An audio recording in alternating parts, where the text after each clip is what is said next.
Hello, everyone, and welcome. I'm Christine Nardi. I'm the Executive Director with the Center for Nonprofit Excellence.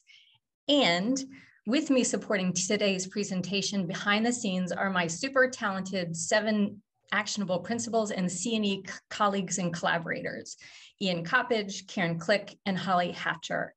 I also want to give a shout out to Andrew Robinson, who I think is in the audience today, who helped us with the early stages of planning this session. Thank you all for sharing the middle of the day with us. While we're getting started, we love to build community on this Zoom. So I see introductions coming in. Please introduce yourself, putting your name and where you're from. And I'm particularly excited to welcome our local folks, but also it looks like folks from all across the country. So thanks for being here from Pittsburgh and Seattle, Washington, as well as the greater Charlottesville region, Richmond, and Virginia Points Unknown. I'm very excited to welcome you to the 5th event in C&E's 7 Actionable Principles for a Strong Social Sector Learning Series. If you've joined us for any of sessions 1 through 4 of the series, welcome back. And if this is your first, we invite you to check out other series videos, which you'll be able to see at the link in the chat. Today's dialogue topic is equitable evaluation. We'll hear from experts and practitioners about evaluation principles and practices that are in service of equity, and we'll engage in dialogue with each other about how nonprofits and funders can reimagine and rethink the purpose and practice of evaluation in ways that center equity. So what exactly are these 7 actionable principles? C&E's 7 actionable principles for a strong social sector framework and its companion resources are designed to build capacity within and bridge understanding between nonprofits and funders to strengthen the social sector and deepen our impact in service to our communities. Today's event specifically highlights Principle 7, Evaluate Impact, and we encourage you to learn more about the principles again through the link in the chat. I'm very glad to see all the introductions rolling in. Please keep them coming, and we welcome your thoughts and feedback along the way as we work to build our virtual community today. We also welcome audience questions. You can use the Q&A function today. We'll have 2 opportunities for live Q&A after each segment. So please ask away and we'll get to as many questions as we can during the session and also in follow-up. As we begin, I want to acknowledge that C&E's Charlottesville office is located on the ancestral home of the Monacan Indian Nation. To learn more, you'll find a link to the Monacan Nation website in the chat. And now I'm very excited to welcome our speakers and panelists. First, we'll hear from Nina Sabari and Kathleen Dahl with Intention to Impact. Intention to Impact partners with foundations and organizations to transform bold visions into reality using applied research, evaluation, and strategic learning. We also are very fortunate to be joined by a panel of 2 evaluation practitioners, Nancy Deutsch with YouthNext and Sharika Jones-Lewis with the Equity Center, both at the University of Virginia. Nina and Kathleen, welcome, and thank you for getting us started.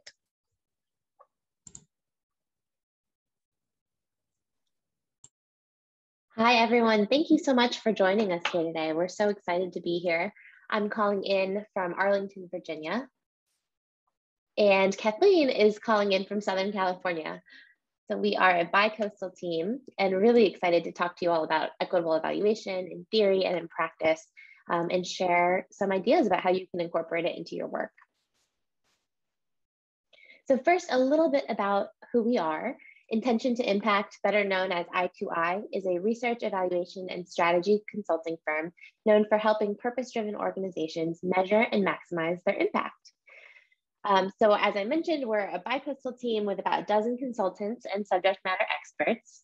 And through research, we help our clients understand the landscape of issues they're working in.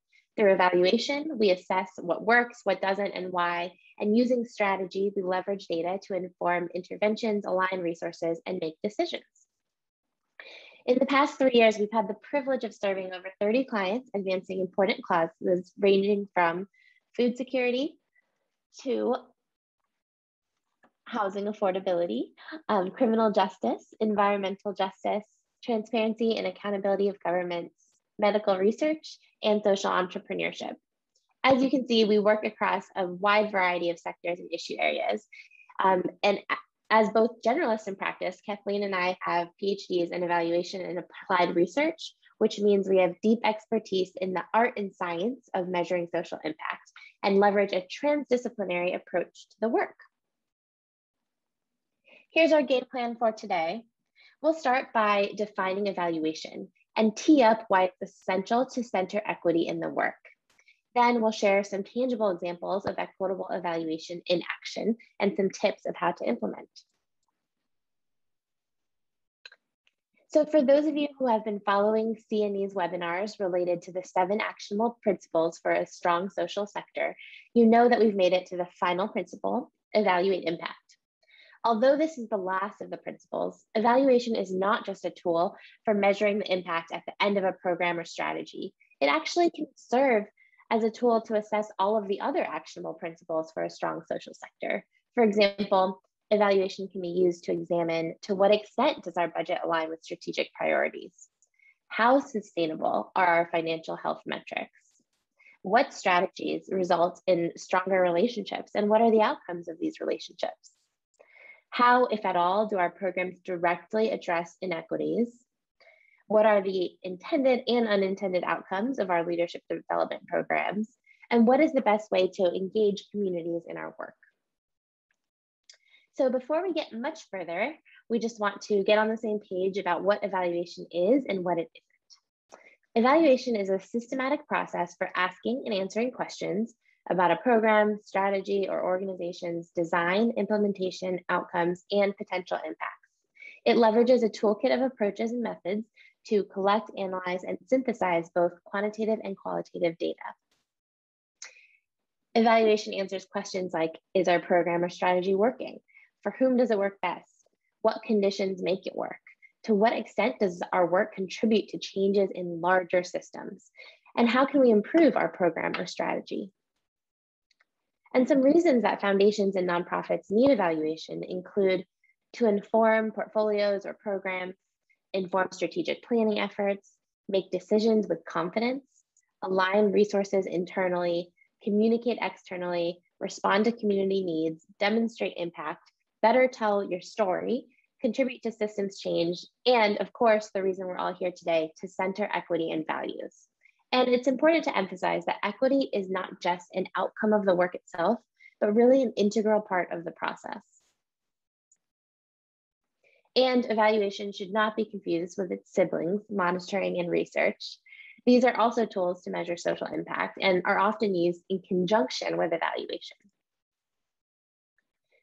Monitoring is an ongoing process for tracking how a program, strategy, or process is implemented on the ground. So basically keeping a pulse on the work via key performance indicators or metrics.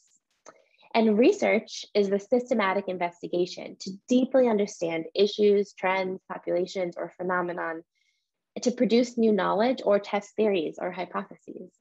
And evaluation differs from both monitoring and research because it actually involves the systematic valuing of a program or strategy against some criteria, standards, or assumptions.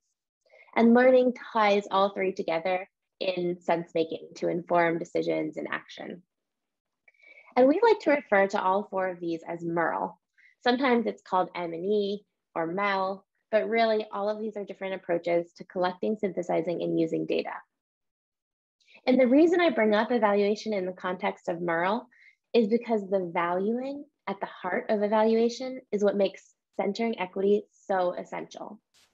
When conducting an evaluation, you have to pause and ask, what does it mean for a program or strategy to be valued as successful?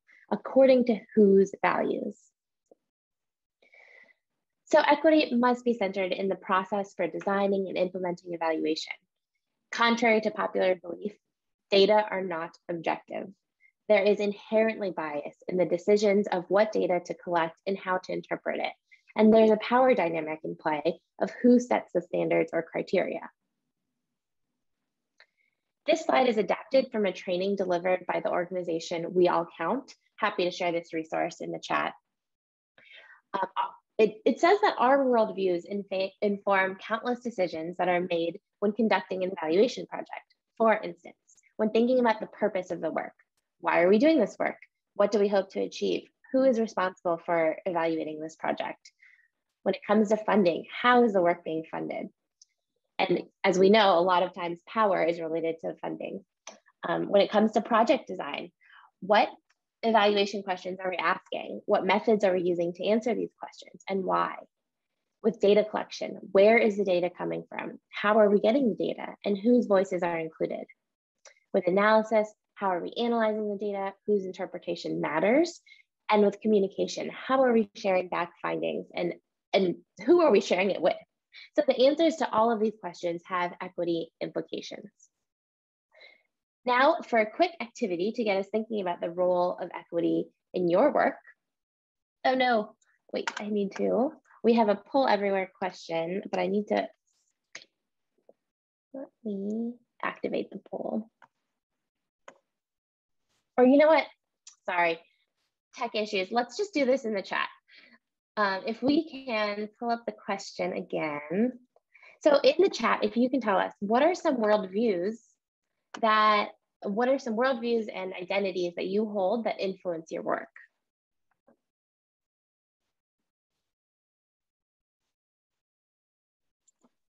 We can drop that prompt in the chat too, since we're having issues keeping up the poll. Sorry about that all.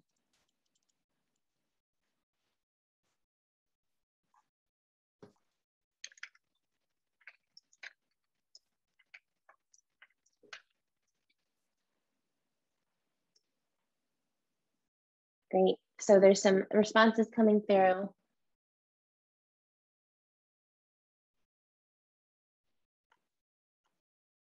I see demographics, I see occupations, I see belief systems. There are so many different things that inform our worldviews, different experiences, characteristics, and all of those inform the countless decisions that we make in an evaluation project. So this is all just to share, you know, when it comes to data, there's this misnomer that data, the numbers don't lie. But the truth is, all the decisions we make about what kind of data we're collecting, how we're collecting it, and how we interpret it come from our worldviews and our relationship to the work. And with that, I'm going to pass the mic over to Kathleen to talk a little more tangibly about how this shows up in the work. Let's see if I can advance the slides. Oh, there we go. Okay. All right. Good morning, good afternoon, wherever you are, everyone. Now that we've done a little bit of level setting about how we're defining evaluation, why equity in evaluation matters, and we've begun to embrace the subjectivity of data, where do we go from here? How do we channel these ideas in pursuit of charting a path towards more equitable evaluation?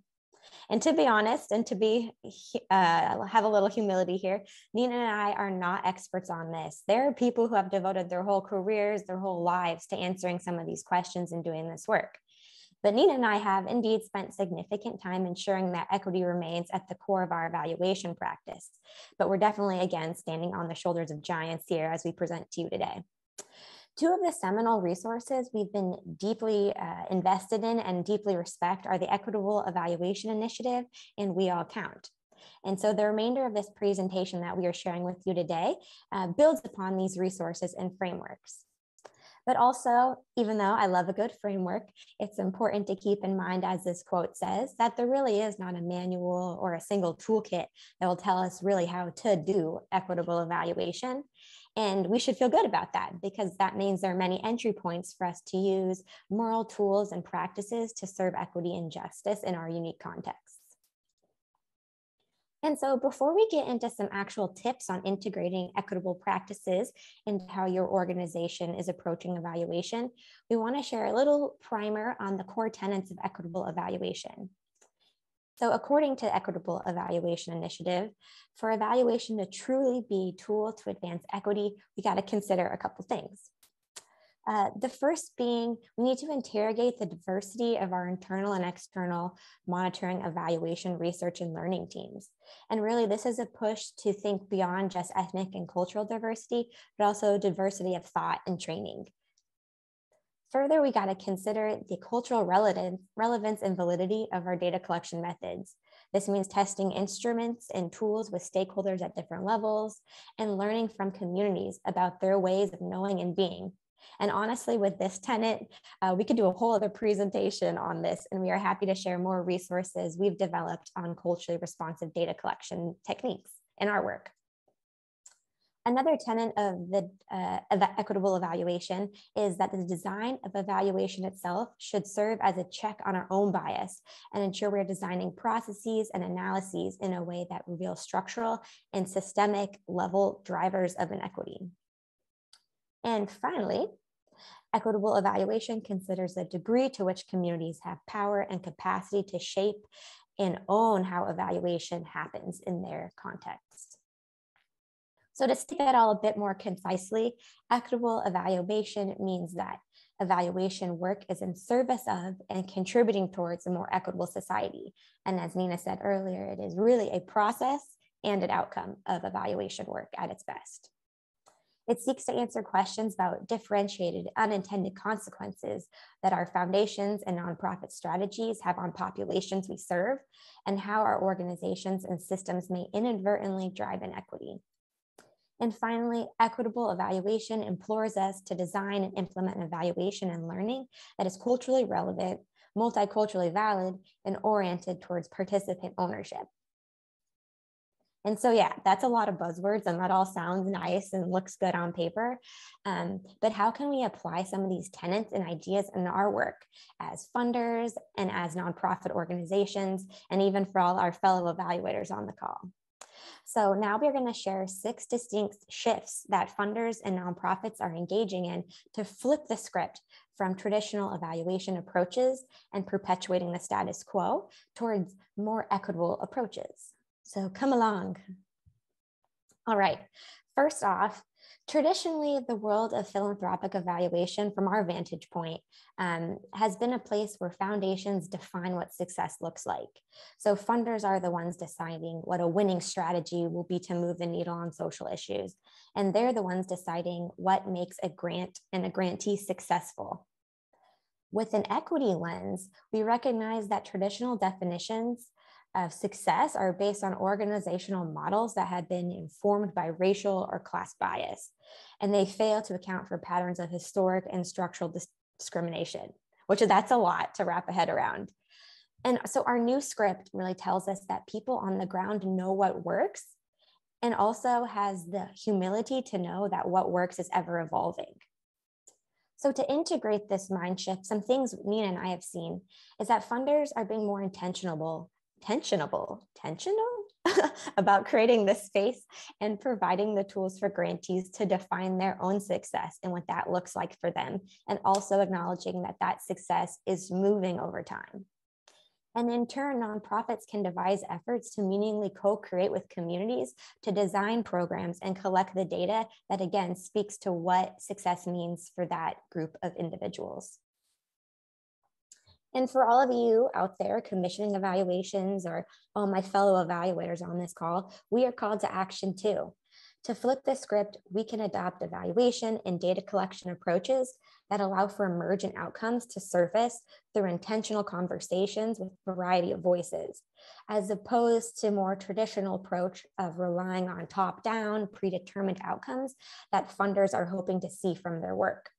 So for example, Nina and I have engaged in some outcome harvesting as an approach that we're using more often that creates space for various subsets of stakeholders to engage in really rich conversation that organically surfaces outcomes in a retrospective fashion instead of a top-down prescribed approach.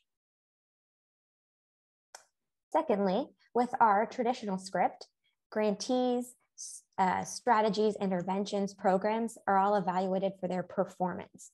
And there's this accountability vibe that's going on, and grantees are the ones being held to account. With our new script, we reframe accountability to hold foundations a bit more under the microscope. We examine if foundations have incorporated equity into their strategies, priorities, and grant-making processes. So with this equitable script, there's a renewed focus on foundations' own commitment to diversity and the power dynamics they perpetuate in grant making. So to take this into action, funders should consider commissioning evaluations of their own grant-making strategies and processes from the perspective of their grantee partners. And this is a trend Nina and I have seen cropping up more and more often in our work, which is encouraging. And also, funders can adopt funding practices that favor flexible, multi-year operational support that allows their grantee partners to enhance their infrastructure to do what they do best and do what they know, which is to serve their communities. And again, for all the fellow evaluators or those looking to commission evaluation, evaluators can push funders to identify their values up front and use those purported values to measure the success of the funder. So as evaluators, we can engage in things like principles-focused evaluation to assess the extent to which the principles that evaluations talk a lot about actually show up in their grant-making practices and strategies. So it's just a bit of walking the walk and talking the talk. Moving on, the traditional script tells us that evaluation provides generalizable lessons that hold steady across contexts, across programs, across communities. But the new script recognizes that generalized findings hide unique context, differential outcomes, and historic and structural drivers of inequity. So the same approaches to evaluation are not suitable across all communities or groups. And the findings are context dependent, nuanced, and so complex, even though that makes the work more difficult. To integrate this mindset shift, funders can be more flexible with grant-making offerings so they're responsive, relevant, and meaningful to grantee and community needs. And nonprofits can apply this mindset shift into their context by co-creating and co-conducting needs assessments and landscape assessments with their communities that again let the needs and the desires of the community surface to the top. Evaluators can flip their script towards a more equitable posture by shifting the focus away from a desire to understand scalability of programs, which is often a default mentality of so many funders and nonprofits we work with. I mean, who doesn't want to know if a good program can be scaled other places and what lessons learned we can transfer? But evaluators can kind of move this conversation away from scalability by adopting a systems thinking lens that uncovers foundation and nonprofits' roles and contributions in consideration of enabling factors and barriers.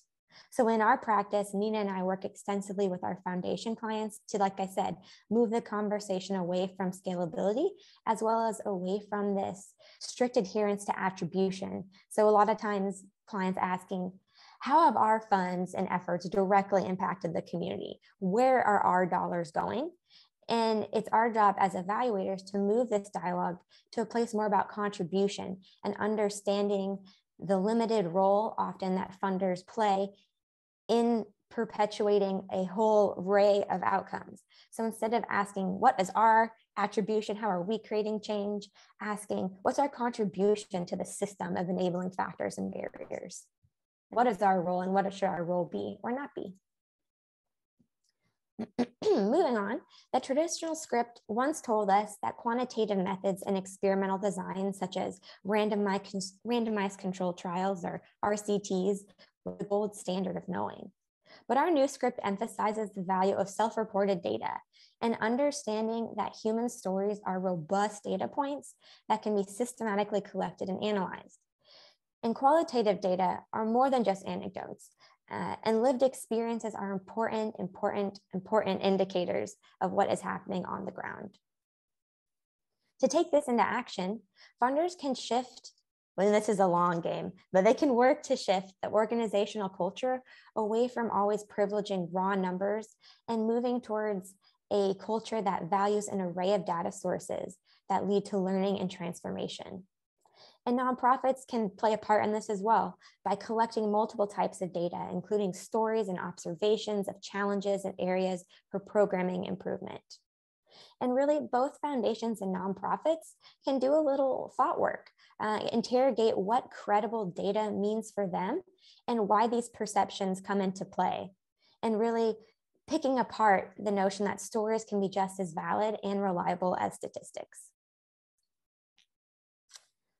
All right, evaluators can support this shift by designing mixed methods evaluations collecting data from purposeful samples of stakeholders, and triangulating and bringing together multiple ways of knowing from a plurality of sources. Moving on, second to last one here.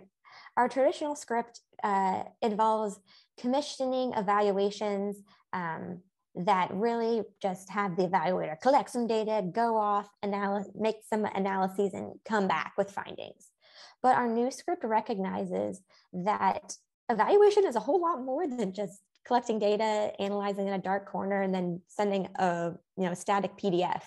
The new script recognizes that evaluators need to be compensated by those commissioning evaluations for the bedrock of the work, which for equitable evaluation, and I argue all evaluation, is relationship building, testing culturally responsive instruments, participatory engagement of stakeholders, which often takes longer but should be the status quo, and compensates them for the ongoing sharing of lessons and effective dissemination of findings so they actually become useful and not just, one of those reports that sits on a shelf.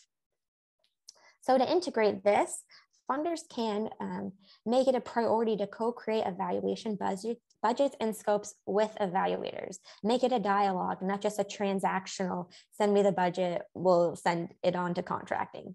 And nonprofits can provide meaningful incentives to engage communities throughout the evaluation process, and really asking what communities need to make them feel valued for their thought, time, expertise, and effort when engaging in data collection and evaluation work.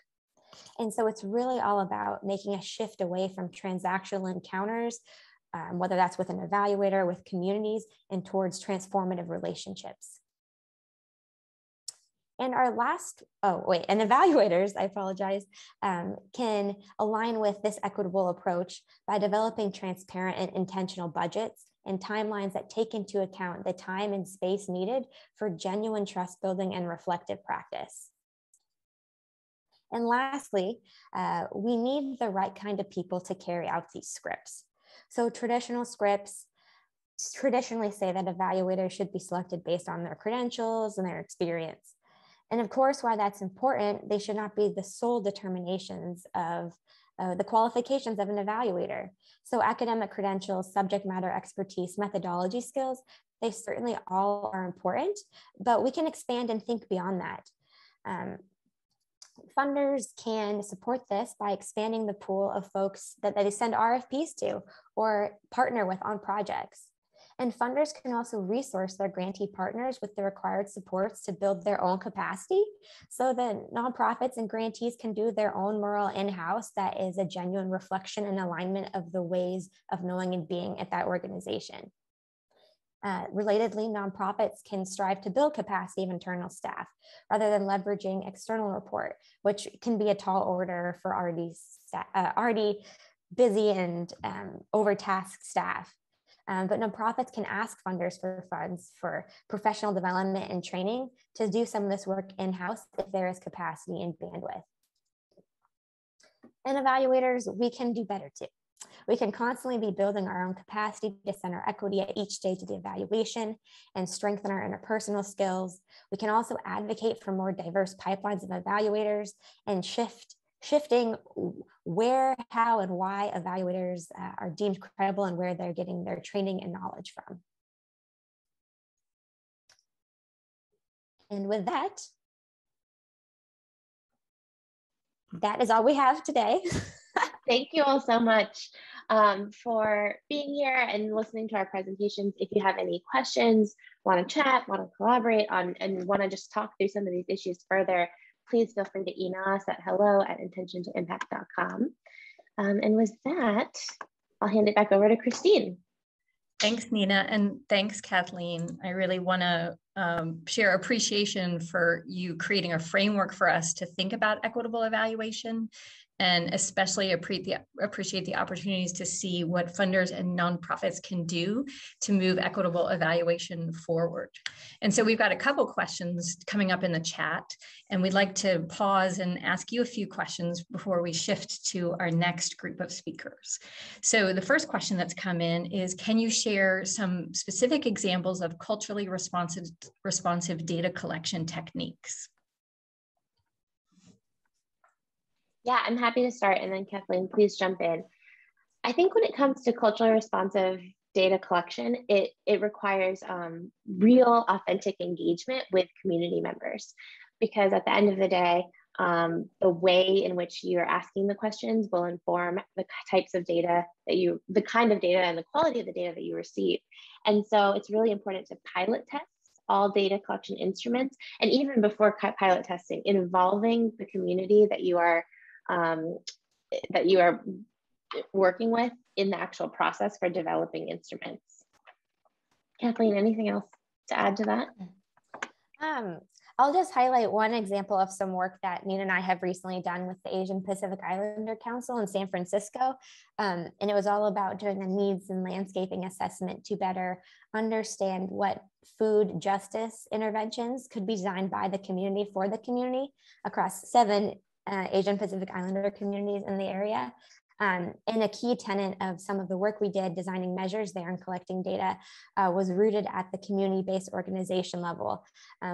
We wanted to be more engaged with the actual community members, but realized this was deep COVID and that would be a burden to them. So a key piece of making responsive data collection approaches is truly knowing the limits and boundaries of what community members are able to engage in, and if there are other proxies like community-based organizations that can be representative to help shape and drive the data collection that is happening. Yeah, and we're happy to share more about that too. Yeah, and I'll also add even simple things like making sure that all data collection instruments are translated in all the relevant languages for your community, accessible, and the methods in which you're collecting. So knowing your community, whether they have access to online surveys or whether it's more appropriate to do telephone surveys or pen and paper, just recognizing that there's multiple modes of collecting data and knowing the community and having, you know, a good sense about what's feasible and not burdensome to them. Thanks.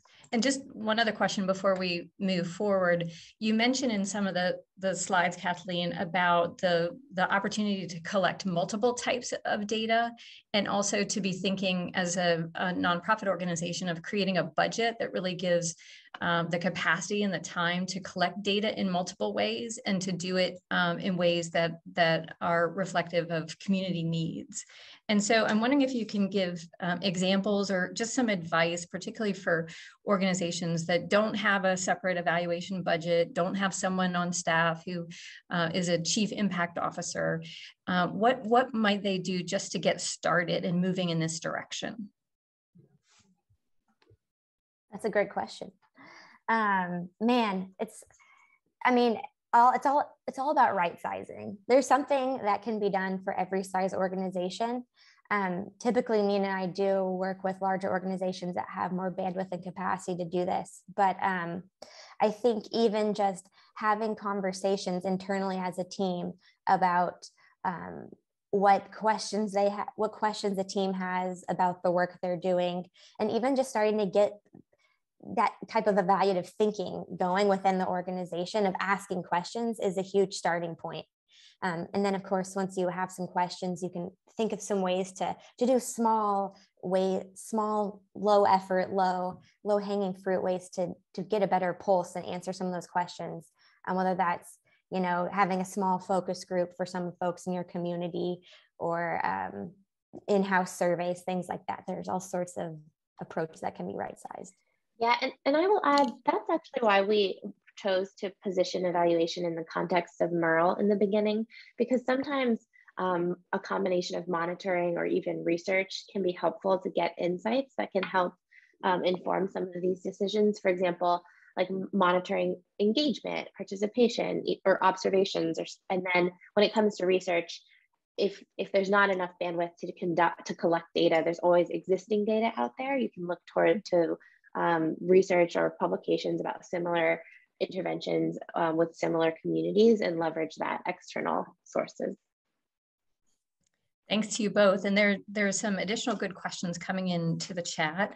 I want to transition now to the next group of panelists, and just want to let everybody know that we'll work to answer the questions as part of ongoing Q&A, or we'll follow up in an email and work to answer those questions as well. So appreciate the great questions in the dialogue. More Q&A time later. Now we want to welcome Dr. Sharika Jones-Lewis and Nancy Deutsch. Sharika is Director of Community Research at the Equity Center, and Nancy is Director of the Youth Next program, the UVA Center to promote effective youth development at the School of Education and Human Development. Nancy and Sharika will discuss their equity-centered evaluation work, their roles, and highlight some case studies that can show us how issues of equity can be centered in evaluation. And I think we'll be starting with Sharika. So Sharika, welcome.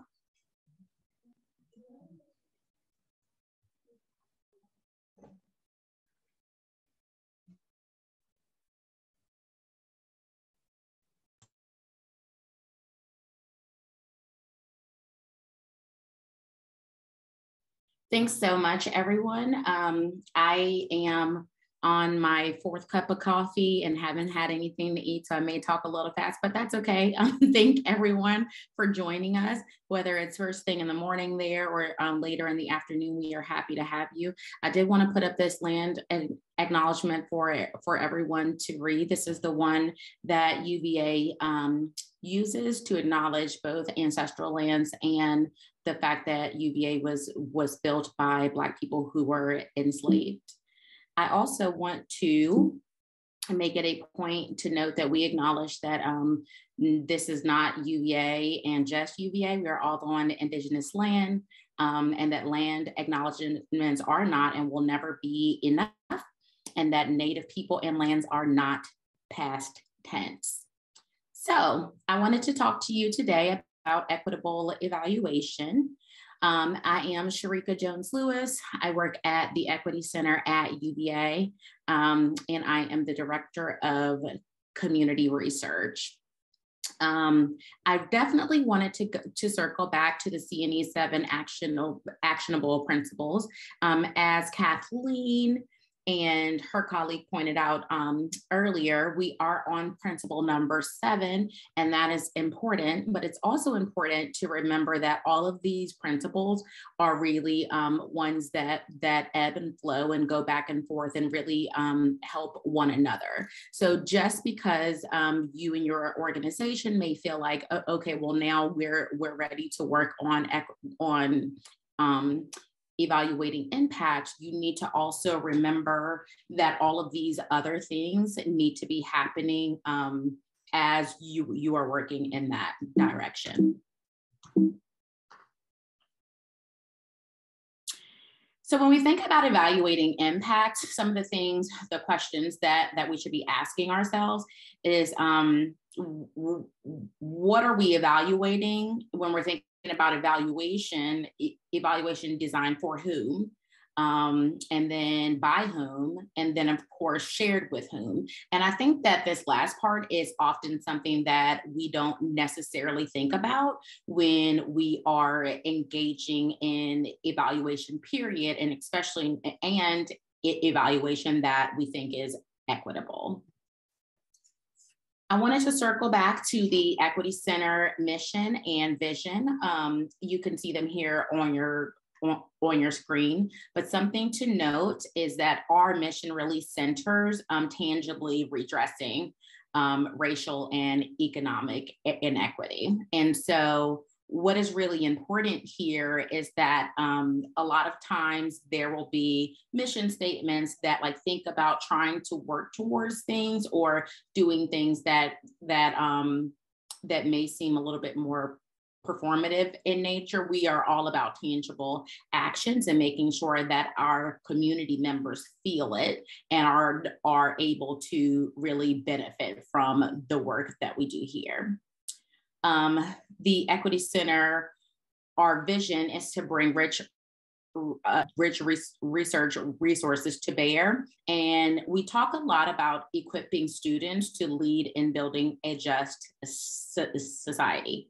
Now, I will tell y'all that I almost didn't work here when I saw that. I was like, well, why do we need to focus so much on students? And in my head, it was UVA students, right? And UVA students tend to have quite a lot of privileges. That does not apply to all of them. And there are some unique challenges that they face as well. But when we think about students and we think about who our students are, who our teachers are, we need to think more broadly. So these would be community members and orgs. Yes, UVA students in undergrad or graduate, but also K or pre-K through 12 students as well. And then we think about all of us being really lifelong learners. So adult learning communities are faculty and staff here and at other universities, and then the fields of study at large. This is really important in terms of really thinking about how we work to put our mission and our vision into action. One other thing that I wanted to bring up to ground us is Sherry Arnstein's ladder of citizen participation. Now, one thing that I think is really important about this is as we think about things like equitable evaluation, we can actually use this in order to figure out like what is our present state and then what is our ideal state and how we might move towards that. It is really salient to note that this was designed in 1969, and we're having a conversation about it today in 2022, right? And so what has changed? What hasn't changed? Why is this still something that applies? I think that this next slide really helps to illustrate why this still applies. This talks about equitable evaluation and the idea of citizen participation being a little bit like spinach, right? So no one is ever going to say don't eat spinach. Spinach is actually really good for you. People will really tap into that idea. But when we really start to apply these principles that help us to move forward and help us to move up on Sherry Arnstein's ladder of citizen participation, then we have to look at like who has access, who are the citizens who we are speaking about. And when those citizens are people who are not necessarily those who have had a seat at the table or been leading the conversations, they are have-nots in some way, then we really struggle with, do we even want to acknowledge that there are differences? Do we actually need to design for equitable evaluation? I actually added this slide because there were some questions earlier just about like who the focus is. And I think that this fire truck analogy really helps a lot of people to understand that yes, everyone is important. And yes, evaluation can be useful for everyone. And yes, equity should be a consideration for everyone. But if you're in a neighborhood and there's a house on fire and the fire truck comes, just because there are other houses in the neighborhood does not mean that the fire truck is going to spray all of the houses. The fire truck is going to focus on the house that is on fire. The fire truck is also not going to, after that house is not on fire, spray water over the rest of the neighborhood. The fire truck has a job to do, and sometimes that is in a very pointed manner. Does this mean that equitable evaluation is only for racial minorities? Absolutely not. But it does mean that when you're thinking about equitable evaluation, you are identifying your blind spots and making sure that all of your places that may be on fire within your organization are getting the attention that it needs. So I wanted to talk about some evaluations that we've done here at the Equity Center. This one I think is a really good one. So basically, the Equity Center started and then the pandemic started. And so what happened and what often happens is that the people who are asking for the evaluation or under the burden of an evaluation are often already doing work, right? So they're doing work, and then there's a necessary intervention or funding, or sometimes just a very natural inflection point, and then evaluation can lead to change. And this change can look a lot of different ways. Sometimes it is doubling down on things that are really, really working well. Sometimes it is actually making a shift in practices. When you're engaging in equitable evaluation, you're really helping people, giving them frameworks by which to figure out those things that they should maybe double down on because they're really, really working well, and those things that might need a little bit more attention. After we worked on the program evaluation for the COVID-19 wraparound services, what was really important is that the people leading that program were able to really tell the story. So I mentioned this earlier, and that is that very often, especially in the world of academia, we will kind of step in and evaluate things, and then we will tell that story. Funders do this as well, right? So we gave the funding for this, we evaluated it, here are our findings, right? And so when we're thinking about equitable evaluation, it's not only important to have the folks who are engaged in the programming to formulate the evaluation so that you're building the capacity within them to do evaluations in the future, but it's also really important to let them be able to tell their story. Here at the Equity Center, we have a community fellows in residence program in which we act as a funder, right? And we give some money to community residents who have a really great idea. And do we evaluate them? Yes and no. We allow them to evaluate themselves. We allow them throughout the process to talk about what's working, what's not, what they need from us. Sometimes funders will think of their resource support only in terms of dollars. And there are lots of other things that community members or groups might need. We also evaluate ourselves throughout the process. How are we showing up in the work? How are our fellows telling us things are going? What are things that we need from them, right? This goes back to that, who is the student, who is the teacher? Those things should be overlapping. So this fellow, Benita Mayo, did a photo documentary series on maternal health disparities for African American women. And she was able to, and this changed throughout, but she was able to really decide what success might look like.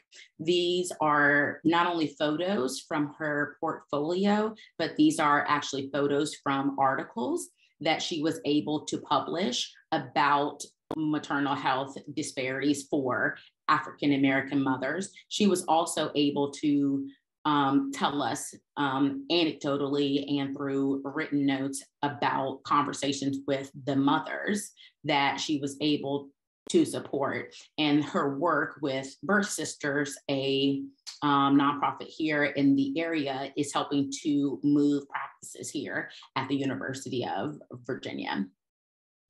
Here's another example. Edgar Lara he was one of our fellows along with Maria Esparza Rodriguez, and they wanted to create a Latinx leaders training program, right? So they wanted to build capacity within the Latinx community here in Charlottesville. They were able to decide what success looked like. So they were able to not only do 2 successful iterations of their programming. They also got technology to a lot of the leaders, some of whom did not have the funds for that technology previously. They developed an entire curriculum. They learned a lot about evaluation and about how to kind of move people from one place to another. And perhaps I think one of the greatest parts, and Edgar has said this as well, is that 3 people who graduated from their program then became a set of new fellows for this year.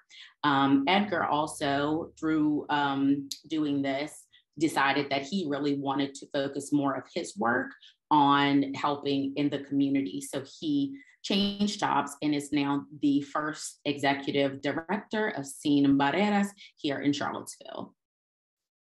I just talked about this part, so very proud of them.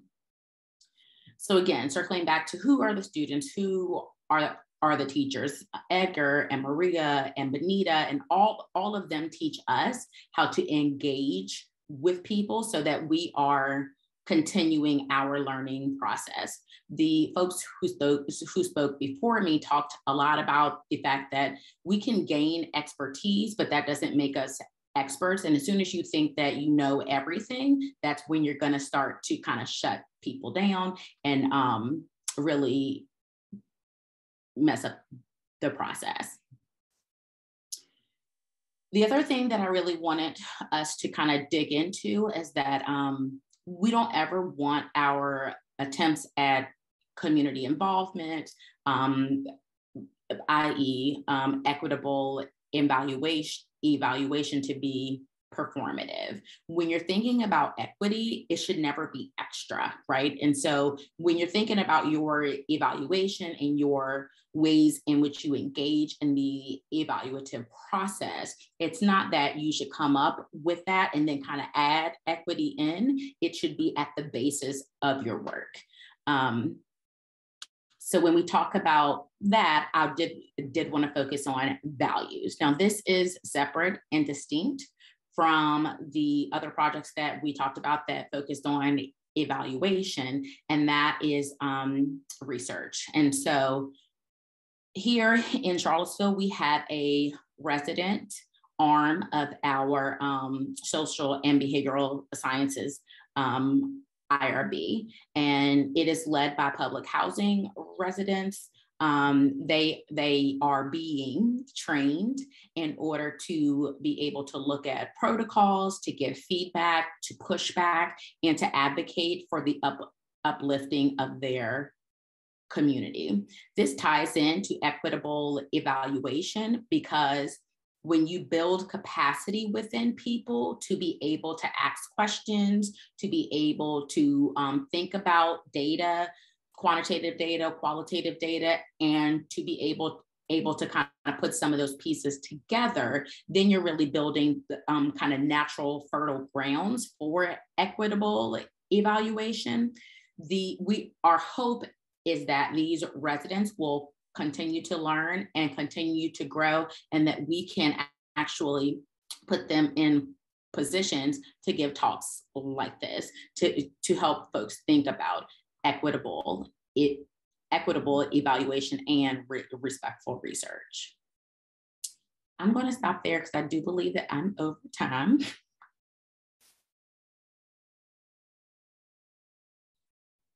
And I'm going to pass it to Dr. Nancy Deutsch, also here at the University of Virginia. Great. Hi, everyone. And just give me one moment. I'm going to try to get myself into presenter view and see if I can get this to work.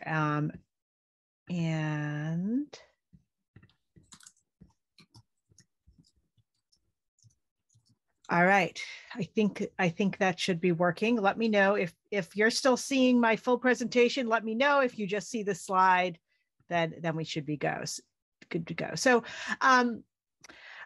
you'll note that I say here, centering youth perspectives for equitable impact evaluation. This is absolutely not just youth. So if your program does not work with young people, you can just substitute whoever the participants are in your program, whoever the people are that you work with and serve. But it's sort of centering the perspectives. Because I do mostly work with youth serving organizations, I think about equitable evaluation also from the perspective of how young people's voices are brought into that. So I'm going to present an example of a youth participatory evaluation of a local youth serving organization that I was part of. But before that, I want to also set the table a bit with some of the ideas that we work from when designing evaluation. A lot of these were referenced earlier, but I want to help identify where we are shifting our frames to think differently about these traditional tasks and impact evaluation. And when you frame this also in thinking about the ladder of citizen participation that Dr. Jones-Lewis referenced, youth participatory evaluation, or just in general, methods of participatory evaluation really help organizations to move up the ladder to include the people that they serve as active citizens in the evaluation of the organization's activities. So, generally, when we think about what information is necessary to design a good program evaluation, right? So when I teach program evaluation to students, we talk about program theory, how a program achieves its goals, what the implementation and process of that program looks like, what the program's goals are, what its measurable objectives are, what the expected outcomes are, and what the processes are that are expected to lead to those outcomes. We also talk about the stakeholders, so who they are, what are their values, how they'll use the evaluation. And importantly, as was mentioned early on, we talk about worth and value judgments, right? What are the standards for judging performance? And that is a big piece in equitable evaluation. Who gets to set those standards? Who gets to decide what the values are? And then at the end, good questions are needed to guide the evaluation. What is it you want to know from the evaluation? So this is sort of often the traditional framework. And then, when we're thinking about how we create more equitable evaluations, we think about how equity is a key part of each of these, not just whose values, who gets to decide the worth of the program and who gets to define the values, but also who's included as stakeholders. How are the stakeholders' voices included in the evaluation process? Who is defining the program goals? Are we using, are the objectives culturally responsive, culturally relevant? What is the theory? Is the theory actually contextually specific enough to help us understand the program within its local context? So when we move from goals to questions and objectives to evaluation, right, we're thinking about how we're going to measure, what methods we're going to use. There are also assumptions and needs that go into programs' goals. And these are all spaces that require real probing and questioning in relation to equity, right? And you'll see when I talk through the youth participatory evaluation, how bringing the voice of youth or other program participants into each of these stages can really help the evaluation be more equitable. And I want to start by convincing you, I don't think any of you need convincing, and both the previous presentations have referenced this, the importance of context and how context matters. So Borenstein's specificity principle is something that I think a lot about, right? When we talk about evaluation, we often, as was noted in traditional frames, think about generalizability. And we often, even when we're thinking about the local context, we often still think about, does this program work? Yes or no, right? But in reality, I think the more interesting and more important questions stem from this idea of the specificity principle, which are, what are the conditions under which a particular program works for whom, right? So what programs work for what youth or other participants under what conditions and at what point in developmental or historical time? So for example, the program that works for a particular youth in one particular neighborhood during their middle school years might not work for the same youth in the same neighborhood during their high school years. Or it might not work for a youth during their middle school years from another neighborhood, right? So there are all sorts of conditions and contexts that shift how programs work and why. This all stems from these sort of ecological systems models of development. The image on the screen is a revision of Bronfenbrenner's ecological systems model. This one specifically centers Black children, but the general principle behind this model applies to all human development. And the idea is that we all develop within contexts that are both proximal, like our family, our schools, our neighborhoods, and more distal, like social norms, the media, and culture. And all of that is embedded with time. And all of these contexts and time itself are important to consider, right? So what is happening in history? What is happening to a particular youth developmentally? It also applies to measurement. So per the earlier conversation about culturally responsive measures, we should be thinking about how constructs might mean different things or operate in different ways with different people in different contexts. So my favorite example of this is actually, if anyone is familiar with the well-known Marshmallow Test, which was a test of self-regulation.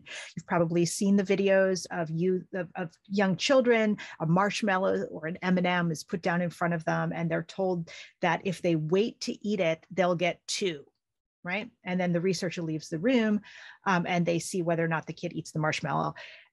It's incredibly predictive of later traditional academic achievement, right? Which really, to be honest, I think tells us more about the benefits of being able to sit still in school to academic achievement than anything else. But what's really interesting is that more recent research has used brain scans to look at what's happening in children's brain as they undertake this task. And what it's found is that we have always assumed that this is essentially self-regulation, and that some kids can self-regulate better than others in terms of whether or not they can delay gratification, right?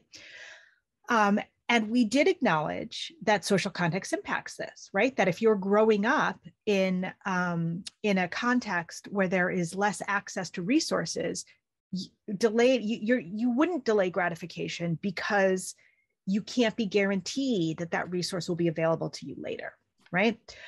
However, what we now know is that for children in resources where there's less access to food, like food scarce and other material resources scarcity contexts, where kids might not trust that the environment will provide for them, their brain, when they take the marshmallow and eat it, their brain is actually lighting up in the same ways that the kids from higher resource contexts, their brains are lighting up when they delay taking the marshmallow, right? So it's actually they're both doing the thing that is promotive in their contexts. So I think it's just important for us to think about when we evaluate programs that we need to really be carefully attending to the contexts in which measures were developed that we're using and what they mean. So that is another piece of that. The other thing I will say is that, within the 7 principles of equitable evaluation, disaggregation of data by race is indicated as key, and that is true, right? But I would say it's necessary but not sufficient. So we also need to acknowledge that disaggregating by racial group is not enough. No racial or ethnic group is homogeneous. And so while anti-Black racism is a powerful force in American society and it shapes the lives and experiences of everyone, youth who are African immigrants will still have different experiences from youth who are Black descendants of enslaved Africans in the United States, right? Similarly, Latinx is a category that includes multiple ethnic and cultural groups, as does white, right? So we need to think very carefully about both within and between group differences in our evaluations. And so we need to both be disaggregating to look for inequities across groups. And we also want to really look within groups for inequities also, and think about how different subgroups within larger groups are experiencing programs also. One process that may be helpful for this is actually a design thinking process, liberatory design. We've been using it with schools that we're working with, not on evaluation, but actually on program development. But I think it's also helpful for evaluators. So I saw in the chat that some people are sharing they take a participatory approach to evaluation, that they believe that people are the experts on their own lives. That is terrific. And that's exactly what I'm going to talk a bit about. And I want you to pause and take a moment to think, who do I need to bring into the process of evaluation to help us see what is important for us to be measuring? So if you look at the beginning of the liberatory design process, it begins with seeing, it begins with empathizing, it begins with defining and inquiring, engaging the participants, right? So who do we need to bring into the process to help us see what's important for us to be measuring? And who do we need to engage to help us better understand whether or not our program is working? So when we think about liberatory design, we can think of that as going into our process of designing and implementing the evaluation. And I'm going to quickly show you an example of one such participatory evaluation to give you a sense of what this can look like in practice. So this is an organization called the Music Resource Center, which is here in Charlottesville. This is a description of it as it existed at the time that we did this participatory evaluation. So it has no doubt changed over the last number of years, but this gives you a sense of the context in which we were in which we were evaluating it. And it really needed to show its impact and the effectiveness of its program. Because of the culture of the center, they were very interested in making sure that the youth, that both the members and the staff actually were included in the evaluation process. So we started by bringing the youth and staff into, sorry, not sure why that's doing that. Okay, let's try that again. Okay, so we're creating a, so we brought the youth and the staff into creating a logic model. And we actually had the youth and the staff reflect on what they saw as important in the program. So what are the activities in the program? What are the populations served? So we had the logic model as it was defined by the program itself, which we could have used, right, as the starting point for the evaluation. But we wanted to center the experiences of the participants and the staff. So we started with the program activities and who it served. And you can see, if you look at what they wrote, some of these things were things that were in the official logic model of the program, or things we might have predicted, right? That activities included workshops or lessons, included practices. But you'll note that the youth added other things. They added building friendships, right? They added getting fans. When we talked about the population served, the youth added things like people who want to change the world. They added things like kids who are misunderstood or non-traditional learners. So from their experiences, they were able to bring in participants and populations served by the program who we might not have thought of. We also brought them into thinking about the short-term and long-term outcomes. So this is one example of a before data collection outcome harvesting, right? We sort of brought the youth and the staff in to define what are the outcomes that you think are important, right? Some of these, again, were also included in the formal program model, but some weren't, right? So having friends, you can see, showed up there. Having confidence, right? Making better life choices. Their long-term outcomes, my favorite there being changing the world and being legendary, not things that were included in the official program model. But the other thing that was interesting was that you can see it on the long-term outcomes. There was at the bottom something that the youth wrote, an issue that the youth mentioned, the risk of getting too comfortable. And this was what they had seen from some youth who they saw continue to come back to the MRC after they had graduated high school, and sort of had developed such a sense of comfort there that they almost didn't seem to launch, so to speak. So it was interesting. The young people were able to see both these positive outcomes, but then also think about the potential negative. And that made us think about things in a different way. So from these initial discussions, we sort of worked with the youth and the adults to say, well, what should our research questions be? What are the big and little questions we want to ask?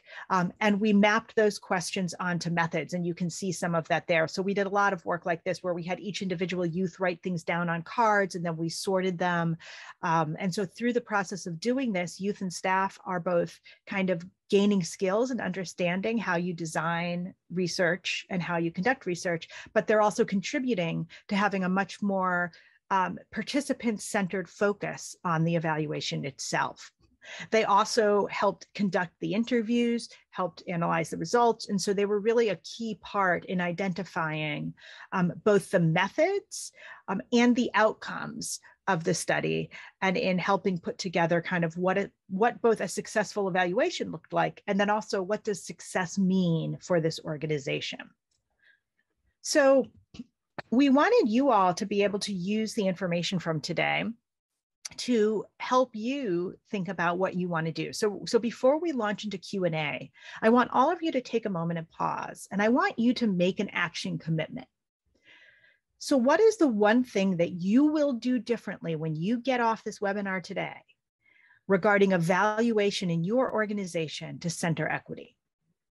So if you think about your real state and your ideal state in relation to evaluation, how will doing this help you move from your real state to your ideal state? And I want you to make this your commitment.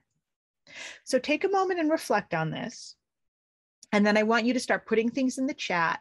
What is one thing you're going to do differently in your organization to center equity in your evaluation?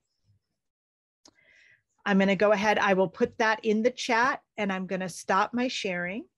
And we will then, I think, go on. I'm going to turn it over, I think, probably to Christine, who will take over and monitor Q&A, but I will go ahead and paste that prompt in the chat and ask you all to put your reflections into the chat. Thank you so much. Thank you, Drs. Deutsch and Dr. Sharika Jones-Lewis. We really appreciate you giving us kind of nuanced stories of why and how to center equity in evaluation. And we have one pending question, which we can get started with while people are thinking about the question that you posed, Nancy. And so let's hit that one, and then we can come back to see what we're seeing in the chat. So this question is a question around an interest in knowing more about how an organization might get more specific about what they mean by equity and what lenses should be prioritized for a given evaluation project, whether you're looking at racial, gender, age, mobility, that sort of thing. And so I was hoping that Nancy, you and Sharika could put your videos back on and your unmute and give us some sense of your feedback on that question.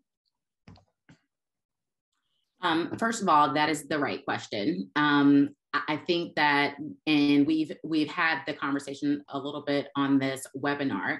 When you think about equity, it's not going to look the same ever, right? And so what we've given you today is kind of some starting points. And so when I try to talk to people about the process, we're really setting the floor. Like, what are things that you must start with? What are things that you must start thinking about? And then you are going to work with your community partners, your folks, and really figure out where is the ceiling. I think that a lot of times, even when we try on our own to think about, well, we don't have voice from this group or that group. First of all, it really separates people in ways that can sometimes be kind of nasty, right? Like, people can only, but like, now you're representing these folks and you don't get to say anything, right? Like, it's like, but I'm a woman too, but I'm disabled too, right? Like, you don't get to do that. And so letting people self-identify, letting people as a group come up with what's missing is really the way to go. The other thing to really think about is that you're going to make mistakes, right? Like, there will be times that you're like, we thought we were doing this right and we didn't include this person or this group, right? And that is okay. in that it is used for growth, right? So we're all going to make mistakes, but to make them over and over and over is what we're going to try to avoid. Yeah, I 100% echo all of what Dr. Jones-Lewis just said, right? So I think that in some ways, you know, the question of what do you mean about equity and what lenses should be prioritized, that's almost a question that you want answered by the community, right? That organization. So this idea of understanding where are the perceived points of inequity, right? From the program participants, from the communities you serve. Sometimes we're actually not even aware, right, of inequities that exist under our radar, right? So ensuring that you're sort of having a participatory approach to having these discussions about, as we undertake this evaluation, what do we need to be having in mind around around the lenses that are most important for this community at this point in time around equity. Thanks. Well, and Dr. Deutsch, you clearly asked a brain teaser question for folks in the audience around what is one thing that they might do differently regarding evaluation in their organizations, whether they're funders or nonprofits. And so I'm wondering if you all can even do this. If you were to be starting this journey of understanding and applying equitable evaluation, knowing what you know, what is one thing that you start with that you might do differently? I think that the place to start, if you're actually at the beginning, is with your vision, mission, and values, right? So this goes back to the equity not being extra. So if you're starting an organization, then you can really start there. Is the vision, mission, and values, are they aligned with the outcomes that we want or say we want? I also think that if an organization has been in place for a longer time, sometimes what we need to do is to go back to those. And if equity is something that is important, it's not going to just show up in the evaluation realm, right? So sometimes those vision, mission, and value statements need to be reshaped. And I worked in schools for a long time, so I know that sometimes even those statements can be really performative, and they're just for the website, and nobody really thinks about them. But when you really do have strong vision, mission, and value statements, there's something that are really driving your everyday work and your thoughts and your actions, and everything is aligned.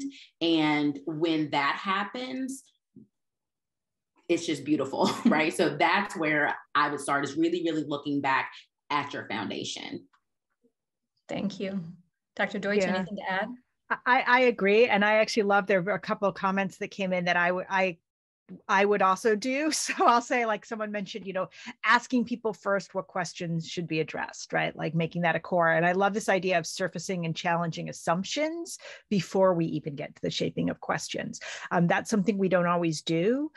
We often, you know, as organizations get built up around a set of needs, right? But then as time goes on, we often are assuming those needs are still there. We haven't gone back to revisit the assumptions that are going into our organizational mission, and sort of revisiting and looking at what's there, I think, is really important. So.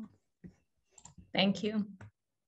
So thanks to folks who are putting their what's next in the chat. I want to maybe end with this question, and that is to the two of you. If you're a nonprofit organization, if you're a community building organization, or if you're a funder and you're wanting to be in conversation with each other about the idea of equitable evaluation and how to pursue it, how to start and how to partner around it, what advice would you give folks for those conversations between nonprofits and their funding organizations, and between funding organizations and their grantees? I would say, number one, start with grace and space, right? And so if people are coming to the table to have the conversation, again, we may mess up, right? But giving people some space to mess up and maybe recognize where they have done so, and then grace to re-enter the conversation in a different way is really important. We need to do a lot more calling people in instead of calling them out.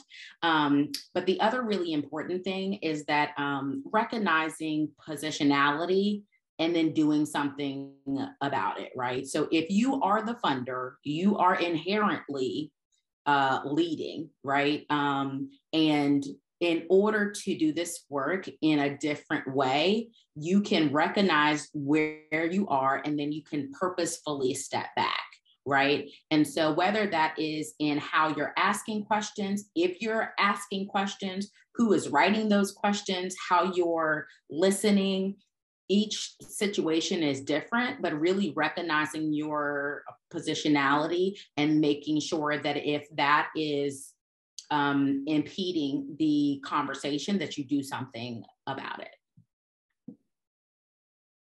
Yeah, I 100% agree. And then I think the other piece of that is that sometimes I know nonprofit organizations, because there is the need for funding, right? And because we are dependent on funders, there is oftentimes a desire to try to fit our evaluations and our outcomes to those that are most prized by funders. So in the youth serving space, for example, that often becomes organizations trying to prove that they have academic outcomes, right? Even if that's not the focus and mission of their program. So I think the more that we can have honest discussions with funders about the holistic needs of humans and what your specific organization brings to the table of value, and trying to be clear about why that is of value to the community that you work with.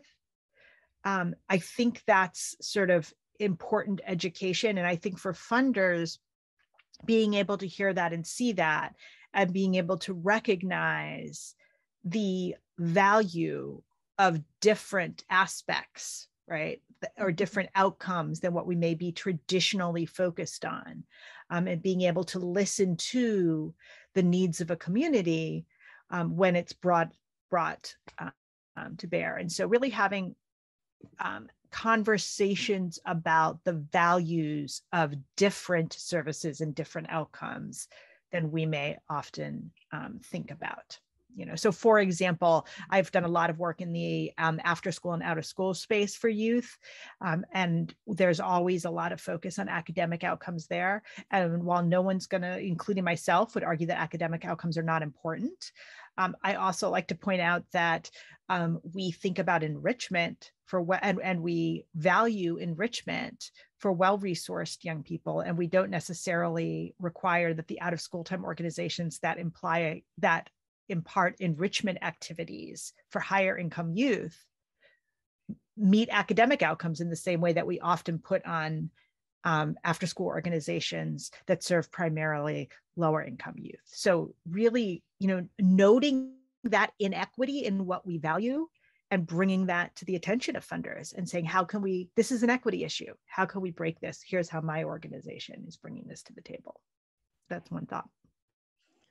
Well, a deep appreciation to you both for helping give us some framework and some language and some tools to either get started with having these conversations or to continue these conversations, and integrating the concept of equity within evaluation. Of course, understanding that equity is a through line throughout the work of organizations involved in community building. So thank you to both of you. Thank you to Nina and Kathleen from Intention to Impact. Just like that, it looks like we're almost out of time for today. Appreciate you all sharing your wisdom and experience, and especially for your contributions to this growing community of practice. For those of you who want to stay engaged and learn more, we encourage you to look out for other virtual workshops in our learning series, and we hope you'll return for more learning and dialogue. One of CNE's goals for the 7 Actionable Principles for a Strong Social Sector is to build a community of practice through the 7 Actionable Principles website, through this learning series, through coaching support, and through just ongoing conversation about the things that challenge us. So more information will come in a follow-up email about these and other opportunities to engage. We will also follow up. I was noting some questions in the chat, so we'll make sure to follow up with some answers to those questions. And a final thank you to our speakers, to you, the audience, for being such an engaged part of today's Community of Practice learning series. Wishing you all a really great afternoon. Thank you.